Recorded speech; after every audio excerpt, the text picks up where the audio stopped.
बड़ी ज़्यादा आपको उनसे भी, और फिर जब आपकी शादी हो गई एक्सटेंडेड फैमिली से भी उनके बड़ी ज़्यादा चीज़ें आपको सुनने को मिली होंगी, वाक़यात सुनने को मिले होंगे अल्लामा इकबाल के। तो वुड यू से कि डॉक्टर जावेद इकबाल साहब जो थे उनकी काफ़ी ज़्यादा चीज़ें अल्लामा इकबाल से मिलती जुलती थी? नहीं, बिल्कुल नहीं थी मिलती।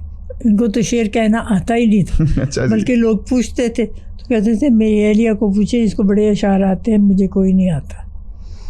तो ये मतलब उनके अच्छी खासी किताबें भी इकबाल साहब अल्लामा इकबाल छोड़ के गए उनके लिए, और सारी फ़िलासफ़ी की भी अपनी सारी किताबें, फिर भी he was never into it.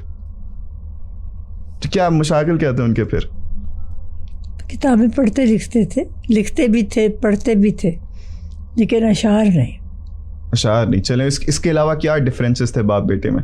बस वो भी प्रैग्मेटिक थे, ये भी प्रैग्मेटिक थे, मतलब हकीकत पसंद थे। अच्छा, उन्होंने, अब जाहिर सी बात है ही वॉज़ वेरी यंग जब अल्लामा इकबाल की डेथ हो गई थी, 7 साल के थे वो मेरे ख्याल से। तो फिर भी कोई ऐसा वाक़या, कोई उन्होंने अपनी की मेमोरी आपके साथ शेयर की हो?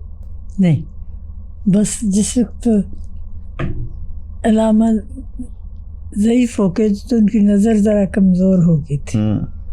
तो इन्होंने दरवाज़े को ऐसे दस्तक दी उनके कमरे में दाखिल होने के लिए। उन्होंने पूछा पलंग से कि कौन है?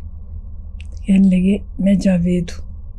कहते जावेद बन के दिखाओ तो जाने। अरे, तो वो बात उनको कभी नहीं भूली। नहीं, ये बात है भी ऐसी।